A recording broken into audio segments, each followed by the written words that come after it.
Hello Maus Werx fans, and welcome to another edition of Maus Werx Model News.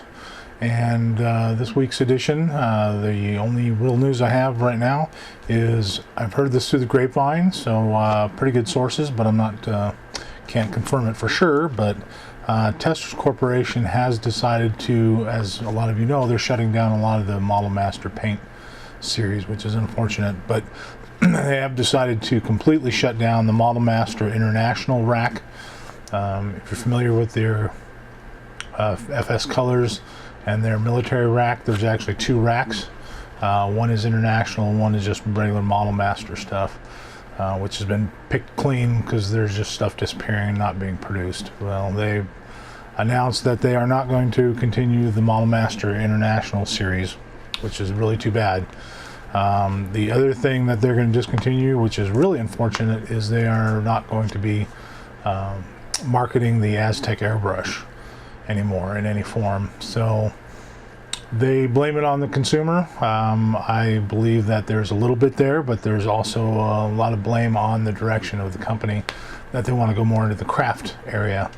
And I think they're finally realizing that there is not a lot, even though the craft industry is very large, much bigger than the regular hobby industry, there's a lot more competition. So unfortunately, I think they had a good grip on most of the hobby industry. So hopefully they'll get back to that, but I'm not sure. I mean, things just keep going this way. Now, Aztec airbrushes were an English company when they first started. Testors decided to put their name on them and import them and put them under their domain, so to speak. So I don't know if Aztec airbrushes will be available just through the Aztec name back through England, or how that's going to work out. So if you have an Aztec airbrush like I do, have a few of them, they said they will still warranty their bodies and so forth, at least for a little while. They probably have a lot of parts in their warehouse. So anyways, so that's the news on that. And up next is a new kit review. I'm sorry, not new kit review. Next up will be future kit releases.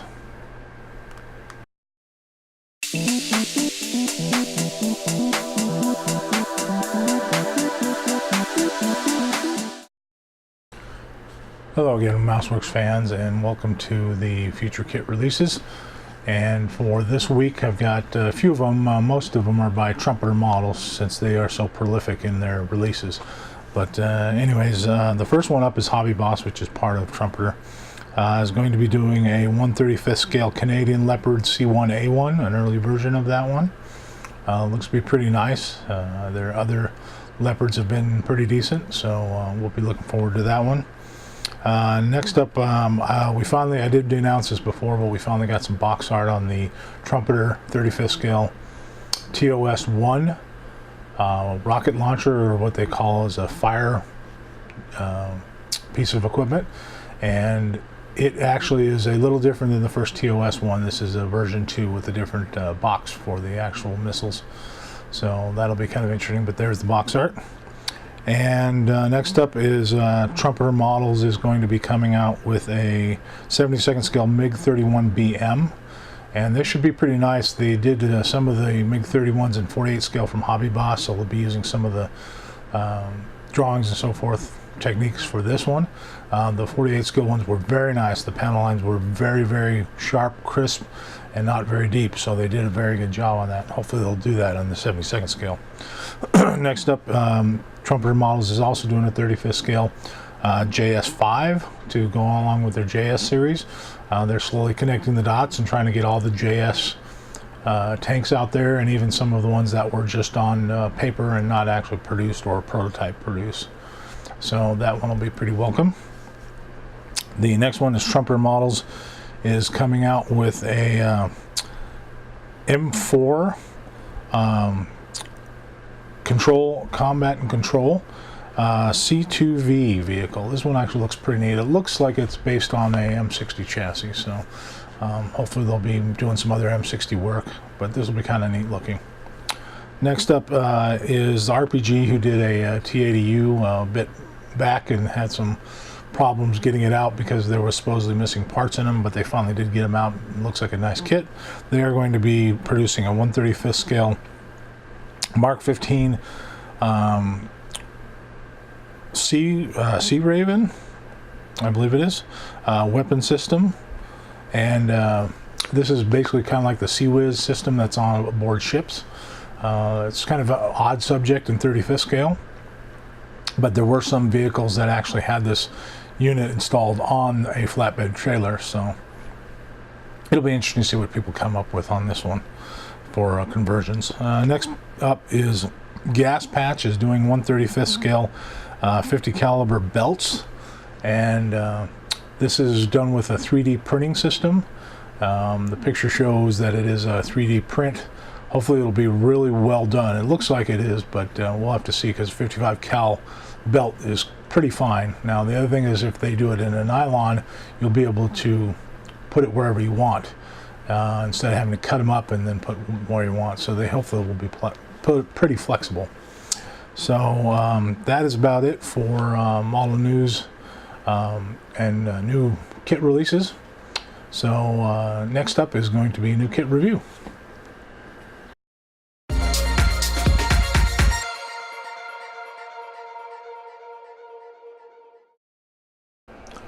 Alright, Maus Werx fans, time for new kit review, and for this week I'm going to do one that was released a few months ago, but starting to just finally hit the market really well, and it is the MENG Israeli main battle tank Magak 6B Gal Batash, or Batash, however you want to pronounce that, 6B. The kit was done by Academy a few years back, which was not a bad kit, but this one actually will do it a little bit better with some of the details that MENG has been known for. It's in their Tyrannosaurus series there, and there's a lot of stuff in here. It's also kind of co-sponsored by Desert Eagle, who does a lot of the books on Israeli vehicles. Very good series of books. If you haven't seen them, try to take a look at them. So side of the box shows front and back views, some of the AK paint systems. Again, AK helps sponsor it. Side view there, and the ends of the box look pretty much the same as the front. Really nice box art, so we're really looking forward to this kit. So let's open the box and take a look. Alrighty, ready to look under the hood of the Magak, and the first thing that comes up is the color sheet, which is actually pretty accurate. I mean, it's got the real weird Israeli kind of sand gray paint that they have, and they did a good color rendition of that, which is kind of nice. And the other side has just a different set of markings on it. I'm glad they actually go through the effort to try to get the color right on their little color sheet. A lot of companies just do a number call out and don't give you what it's going to look like. Okay, the instructions, black and white, pretty simple. Again, they're pushing their cutters, which is very nice cutters. I really like those cutters, but they're showing basically all your tools in a basic cutter, and then they can tell you, if you want to, you can do it with those better cutters there. Okay, next up is doing the lower chassis as most armor starts, and some of the suspension and so forth there. Looks like they do give you the torsion bars, so you can actually position this if you wanted to. Just might have to cut a few of those little pins out that make them level. Putting the wheels on, and you're already starting on the upper chassis, so pretty good set of instructions. They are a little bit crowded. It is a big kit and there's a ton of parts, but yeah, just do like I do and mark all these things as you finish them. Put a slash through them, that way you don't miss anything. Use highlighters to go through it and highlight which parts are important, which parts are not needed, and so forth. They do the optional markings and the no glue markings there. Upper chassis is pretty simple. It's got a forward part and then engine cover.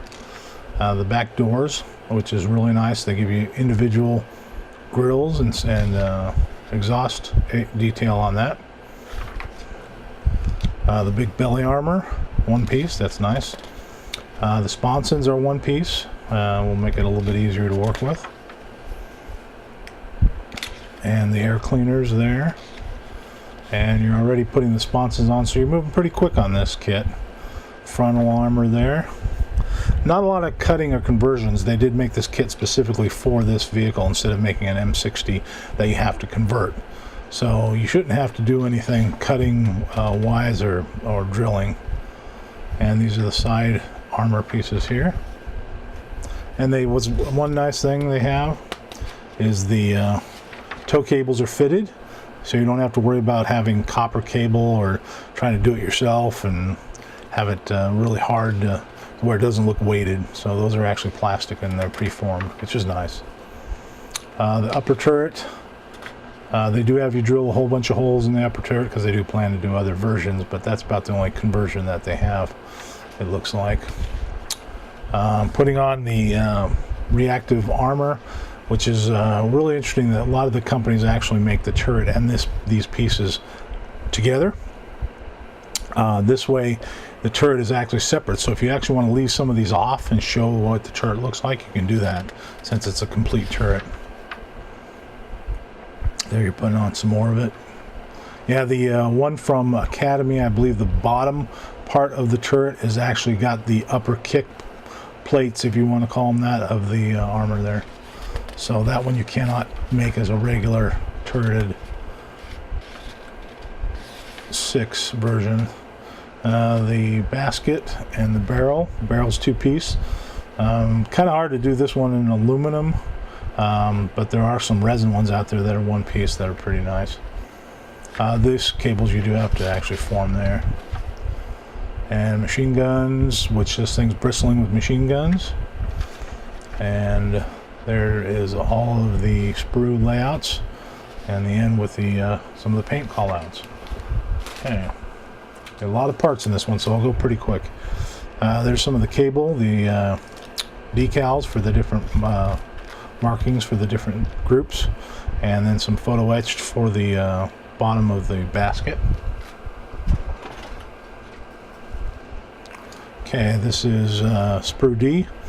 There is the actual exhaust pieces, which is actually kind of interesting. They did them correct. This is the first kit I've seen do them correct.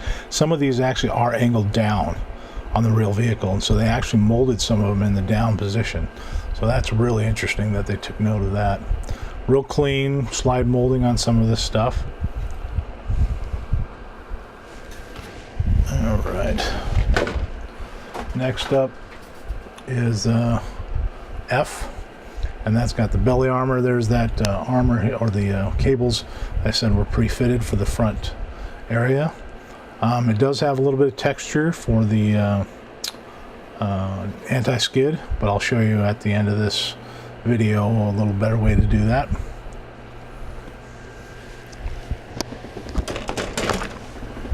And next up, there's 2 racks of these. These are your road wheels, some sprockets, and some machine gun details here. They did not slide mold that gun, but it is I think a 30 cal, so it's pretty small. Those look really clean. Okay, next up, 2 sprues of letter A, some roller guides, upper roller guides, some of the torsion bars. Nothing real special there, just a lot of really nice little pieces there. This thing has a lot of eye hooks and so forth around the vehicle. Okay, next up, G, or C, I'm sorry. 2 racks of these. Some of these, they got the ends for the cables. They are slide molded, so they have holes in them. So these pieces here, real nice detail on all this stuff. I mean, that is just super fine. I don't know if you can even see it on the camera, but yeah, they're strong enough that they don't get broken off. This plastic is pretty good, pretty rigid. Next up is G. This one is G. This is all the extra armor plates on the side and on the turret. They do have the holes for hooking it up. I mean, that's impressive.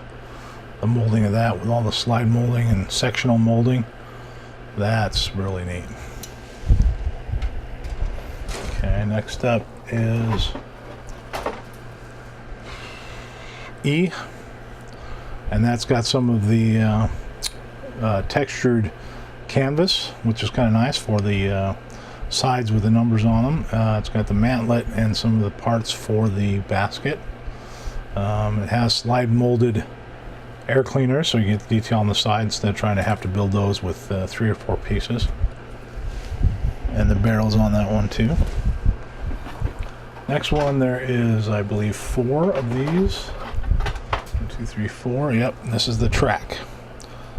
And this is individual link by link. Does look like it's possibly mobile because you have the actual pins, and there's a way to do this. You set up a few of the tracks and then you set the pins in them as a whole piece and then clip them off. So really nice detail on the track. It is the correct Israeli track. Sometimes they put M60 track in there, and there were versions of Israeli tanks that had the M60 track, but generally they switch it over to the, I believe it's the more Kavit style track. So, but really nice looking. Don't see any knockout pins marks on them, so you don't have to worry about that. You just cut them out. Just a lot of little pieces. Okay, next up is I didn't open this bag. It's just some of the machine gun pieces, and it does give you a little belt of ammunition.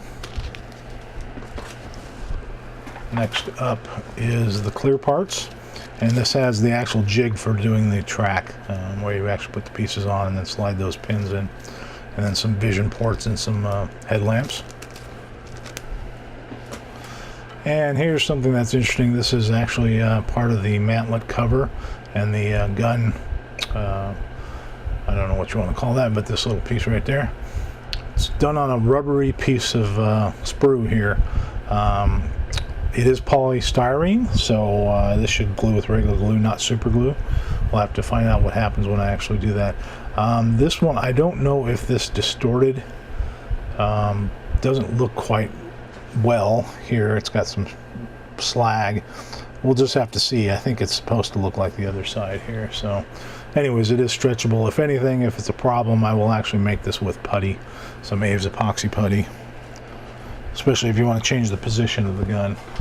Okay, next up is the chassis, and this has some texture of it. It's supposed to look like cast texture here. It's not the actual anti-slip on like on the top. Slide molded, very nice. All this detail here, very nice. Even gives you the bolt pattern if you want to leave off the idler sprockets, and all one piece. You don't have to worry about this being 2 pieces. And last but not least is the turret itself, and it's got a slight cast texture on it. I would probably take a little putty to it to make the cast texture a little bit more pronounced, because it is pretty fine. You will see some of this through that armor, so I would just do that first and then put the other armor on. So alrighty, so that is about it on the Gal Batash M60 from MENG. And up next we'll have some close-ups of it, and then we are going to switch over to model building techniques.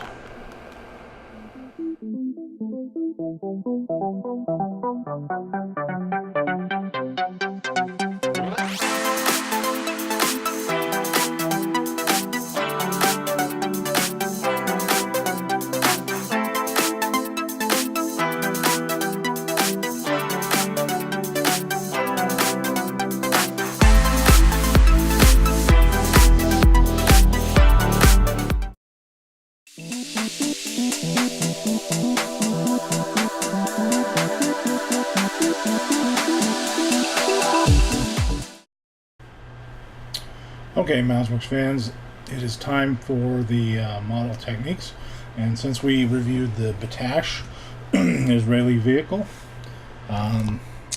basically what I'm showing here, it's kind of a shameless plug for my own company, but this stuff here is a grit system that is made by Maus Werx. I personally feel it's one of the best ones out there. There's lots of different things you can buy to get that real rough grit that is on the Israeli vehicles. I mean, it's rough if you actually look at some of the pictures. What this does is, the superiority of this is, it's not in a tube, it's not a paste, so it actually will be completely flat and completely uniform. So basically how this is done, and if you look at it, there are all types of little panel lines and stuff, which is actually controllable with this technique. So what it is, the new packaging will look a little different than this, but basically you have your grip grit, which is the actual grit itself that is going to make the texture, and then you have a clear coat that is for the grip grit, and this is actually tinted red. It used to be clear, but I decided to make it red from a suggestion of a friend of mine, and the reason it's red is so when you put it on any color of model, you'll actually be able to see where it is, which will help in actually placing the grit. So the way this stuff works is, for example, you have a panel here and another panel, let's say right here. Okay, now you don't have to stir this up or anything, just like pop it open. Okay, got it popped open. There's a little stubborn jar, and I'm going to take a brush and I'm just going to dip it into the clear. Then I'm going to brush around. You can see, you can actually see the color with it being tinted red. I'm actually going to brush it to the edges where I want. And if there was, say, a detail that I wanted to stick out, you just brush around that. This stuff is pretty level. And just make sure that if there's a bolt or something, just to go around it instead of over it. I'm going to do the other panel here. Okay. Now that we've got that done, what we're going to do is we're going to take the grit itself, and I usually like to put something underneath this so I can recover some of the grit. So I'll put a little napkin underneath there, and I'm just going to pour a little bit of this grit over the top. And we'll get a close-up of that here.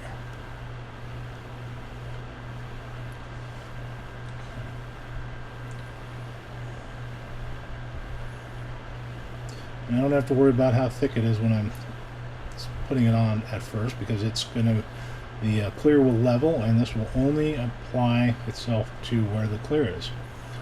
So once that is done, I can take the piece and I just tap it off.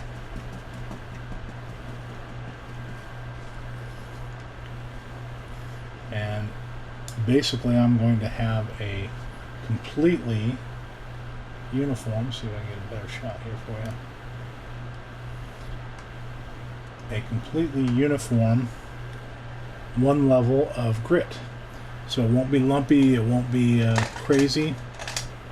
Then I'll just take a little brush and I can brush off the extra. You can wait till it dries just so you don't accidentally brush any off that's in the clear coat. It does dry pretty quick. So the other trick is, once it's actually dry, to seal it in, because it's pretty tight there already in the clear coat. But what I'll do is I'll let it dry. I usually give it a few hours.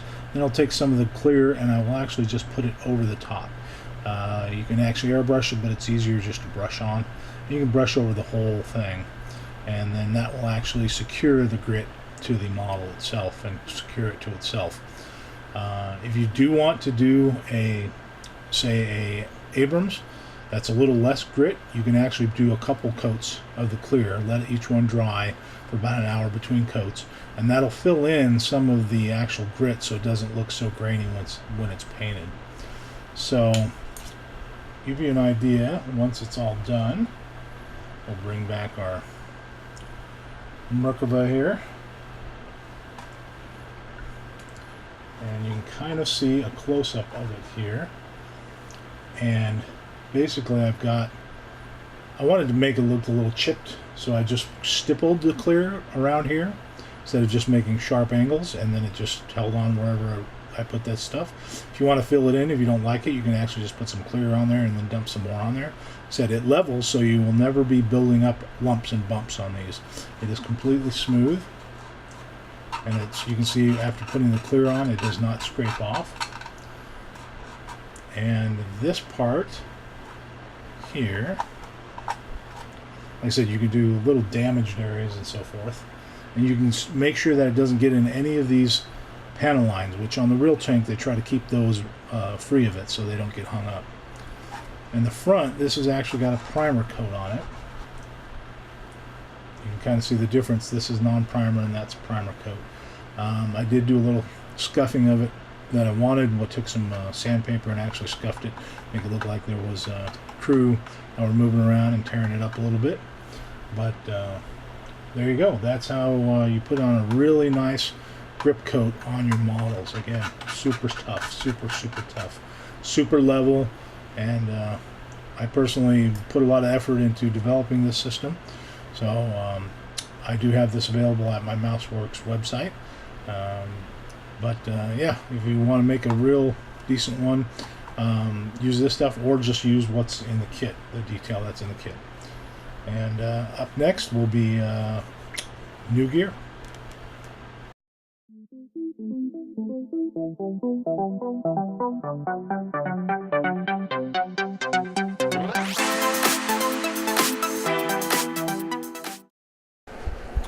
Okay, Maus Werx fans, ready to do some new gear, and basically what this is going to be, it's been out for a little bit, but they come out with different types. And what this is company AK Interactive has come out with a diorama series of materials. They have various different things. This is concrete, and they have asphalt and some different muds and so forth. So what I'm going to do is show you how this stuff works. It is pretty awesome. I know there's some other stuff from Vallejo and some other companies that do actually terrain material, but this stuff, they did a lot of research in trying to make it look like the real deal, and there's little ways to enhance it. So without any further ado, what we're going to do is we're going to give a little demo of how to use it. So this, I've just got a little cork square here. This works good for road type stuff. You can tear at it, you can do all kinds of stuff, and it has a little bit of a texture to it itself, so on the sides of it you can do this and that for it. So what I'm going to do is I'm going to take the concrete here, pop it open. You can see it's just a kind of a paste, but it's got a grit in it. And what's really neat about this stuff is when it dries, this wet stuff actually evaporates and the grit shows up and it gives you more of a texture. So all I'm going to do, I just have a little spatula here, and I'm just going to basically smooth it all over this little piece of cork. And it doesn't seem like a lot of it in this little tub, but it goes a long ways. You just have to have a thin layer of it to work it. So I'm just going to smooth it out. You can see it's already going a long ways. It's pretty good thick consistency, but I'll show you how to make this look really good. So it's like icing a cake. We'll basically get it to all the sides and corners and all that kind of stuff. And this has a plastic base to it. So basically when it dries, it's really tough. It can be painted, stained. It is impervious to water after it dries. So some of you have seen some of my stuff before. I've used dioramas. I use a lot of stuff called patchcrete, which is a concrete patch, and this is kind of the similar idea where it's got the plastic stuff in it to make it real strong once it's dry. So okay, so we've got all that done there. Okay, now I'm going to smooth it a little bit, and then you can see I can actually remove quite a bit of it as it goes a long ways.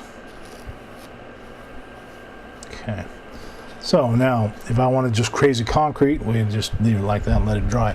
But I do want to smooth it out a little bit. make it look like a concrete pad. So I'm going to take some water here. I'm just going to get the palette wet, a little wet, and what I'm going to do is I'm going to use the wet palette to smooth out the concrete. Let's get a little tighter in there. Okay, show you how the texture is working. The more water you put on it, the smoother you can get it. I like to get it pretty smooth because real concrete, you know, you can always see those guys level it, and it's usually pretty smooth. So I'm just using the cork circle as a demo piece here. It could be square, it could be anything. You can even do this on bare wood. So we'll get a little more water on it. We're going to smooth it out even more.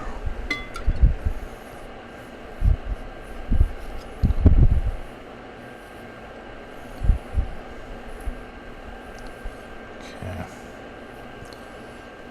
Use different shaped spatulas as well.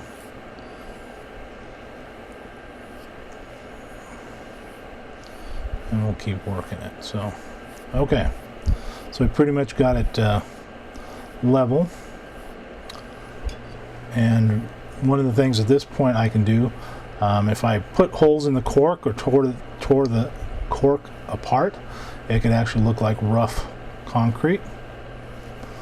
Okay, so I'm happy with that, and what I'm going to do is basically let that start to dry.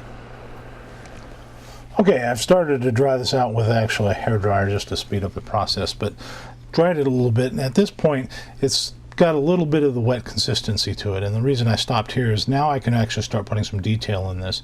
If I want to have actual torn concrete, basically I can just, right now when it's dry, I can actually just put a little tear in it, like something like took a chunk out of the surface. You can roughen it up here and there. And then now the other thing I'm going to do is I'm going to take my ruler. I'm actually going to cut as if there was a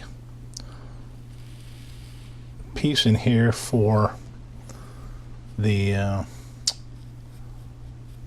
like concrete slabs together. That one actually didn't do quite well, so let's actually just get a little more water here.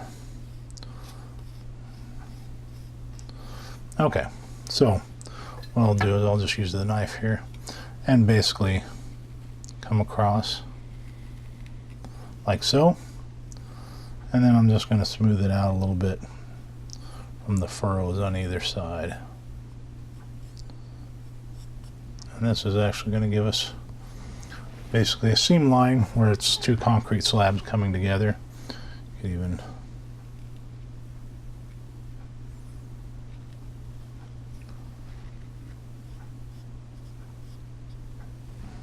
okay, so we will smooth this out again, and then we will dry it a little more and show you what the texture looks like. Okay, as you can see, after I've dried it with the hairdryer quite a bit and let it sit, you can see that all that smoothness that it had and that sheen is gone. Basically the milkiness started to evaporate, and it left all the grit, and the actual, you can see it's actually got a texture to it that looks like real concrete. And this one's done a little bit more, and then there's some tears over here, and yeah, this stuff is just amazing how it just does its own thing. So it's pretty dry. It's probably a little rubbery still. I can put some more tears in it if I want. It's still got a little consistency. You can see it's kind of plasticizing here. What's nice too, see, I can just tear it out like that if I wanted to, do a bomb crater or just damage. The other nice thing is that because it's a plastic base, it won't crack. I have not had it crack yet. So now we're going to detail it just a little bit. So I've got a couple of paints here. I've got AK's Dust and Dirt Deposits, the dark brown, or brown earth I should say, and then I've got their light deposits. So what I'm going to do is I'm just going to take a brush And now this will work a little bit better once it's fully dry. But we'll shake up the light dust. And you can see right now it's actually just kind of like a really basic concrete. You can see the little black specks in there. That's pretty cool. So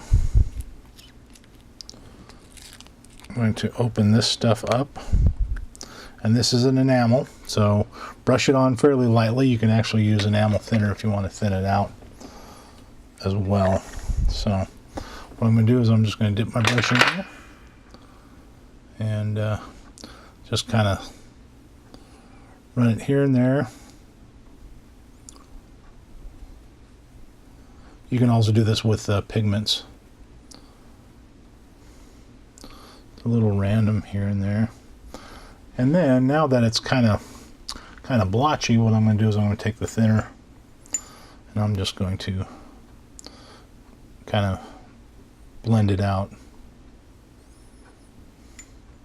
Now this might start to soften the actual concrete, so you'll just have to let it dry again.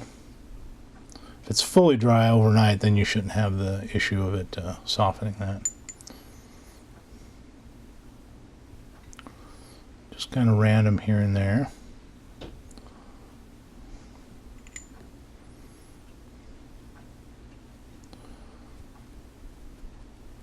And then I'll do the same with some of the dark. Okay, I'm just going to do the dark, and I'm actually going to put a little thinner on the brush and try to get it like in these crevices here so it looks a little darker in those areas. You can use even up to black for this. But I'll just add some interest, and then some where the tear is, and just a little bit here and there.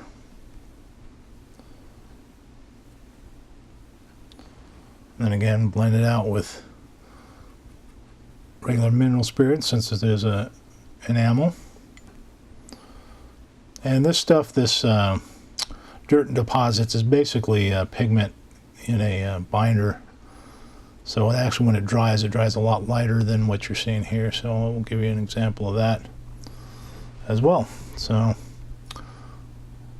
okay. I will dry that and show you what we got. Okay, so now we've got some aged concrete here. I did soften it up a little bit with that thinner, but you can kind of see how the it's got kind of a yellow tone here and there, and just makes it look a little bit more used. And for a final detail, I'm going to use the whoops, that's not the one I want. Is AK makes a engine oil, this stuff right here, which is kind of a semi-gloss. And we're going to do some engine oil drops here and there. Now for this, I don't want to really blend that out. I want to actually use it very purposefully. So we're going to take a brush, and it's going to soak in quite a bit, so I'll have to do a few different groupings of it.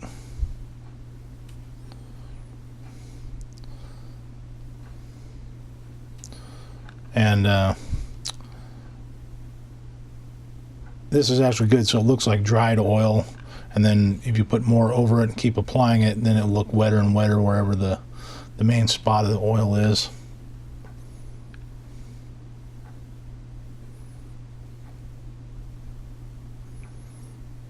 Put some over here.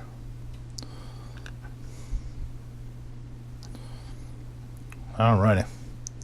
And like I said, I would pick a place to actually make it thicker, that way you'll get more of a gloss out of it. So it looks like that's where it was dripping specifically. You can even flick the brush if you want smaller splatters. Okay, so we will let that dry, or dry that off with the hairdryer, and show you the results of that. Okay, so there we go. That is actually under the hairdryer, and you can see this where I put the oil in larger drops. It actually dried to a gloss consistency, and where it wasn't, it actually was a semi-gloss, so it looks like that's older oil drips there and a little fresher ones here and there. And I've got another little piece that I did. This one's a little bit lighter, and you can see the oil is actually made to look a little bit more like older oil. And again, if I just want fresh oil, I just put some more on it and gloss it up. And there's the little cut to look like the slabs there. This one also, this is what it'll look like on the edges. You can tear the cork and make it a concrete slab that's broken up. If you want to put rebar in there, just put little pieces of wire in there and make it look like the rebar is broken. So anyways, that is such a cool item. I'm very happy with it. I'm glad AK is doing stuff like that. And next week I'll be doing the asphalt, which is just as neat. Just love the textures, love the color. Kudos to you, AK. That is neat stuff, and I'll be using it quite a bit. All right, and for all you people who have joined the channel, I do have, or just visiting, I have my own website for Maus Werx materials, and mauswerx.com, MAUSWERX. And this is how I finance the channel. There's different model materials. This is the prop wash, which for cleaning models. I've got the little sanding sticks here. I've got the grip grit available as well, which is indispensable. So go out there and check it out, and leave some comments below. And I appreciate you all watching, and remember to keep on building.